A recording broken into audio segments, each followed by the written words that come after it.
നാലും എൻ്റെ മക്കൾക്ക് ചോറ് തിന്നണമെങ്കിൽ ചിക്കൻ വേണം. അത് തന്നെയാണ് എന്റെ വീട്ടിലും കഥ. പച്ചക്കറിയൊന്നും ആർക്കും വേണ്ട. ഉണക്കമീനാണെങ്കിൽ ആർക്കും പറ്റണേ അല്ല. ഓലൊക്കെ പ്രായത്തിൽ നമ്മൾ എന്താ തിന്നതെന്ന് എനിക്ക് നല്ല ഓർമ്മല്ല അപ്പു. ആ, എനിക്ക് നല്ല ഓർമ്മയുണ്ട്. അതൊന്നും മറക്കാൻ കഴിയൂലല്ലോ. എന്നാലേ ഇപ്പോഴത്തെ കുട്ടികൾക്ക് അങ്ങനത്തെ ഒരു അനുഭവവും ഇല്ല. തക്കാളിന്റെ ഒരു വെള്ളവും ഉണക്കമീൻ്റെ ഒരു കഷ്ണവും ഉണ്ടെങ്കിൽ എനിക്കും പെണ്ണുങ്ങൾക്കും നല്ലോണം ചോറിറങ്ങും. പക്ഷെ കുട്ടിയൊക്കൊന്നും ഒരു ഉരുള അങ്ങോട്ട് ഇറങ്ങൂല. ഓൽക്ക് ഇറച്ചിയോ മീനൊക്കെ വേണം. ഇത്ര കാലം ഓല ആഗ്രഹം ഒക്കെ നമ്മൾ നടത്തി കൊടുത്ത്.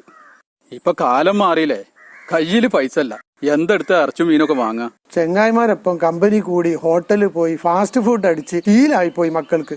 അതുകൊണ്ട് പുരയിലുണ്ടാക്കണേനൊന്നും ഓൽക്ക് രുചിയില്ല. അതുകൊണ്ടാണ് മക്കൾക്ക് പിരാന്താണ്.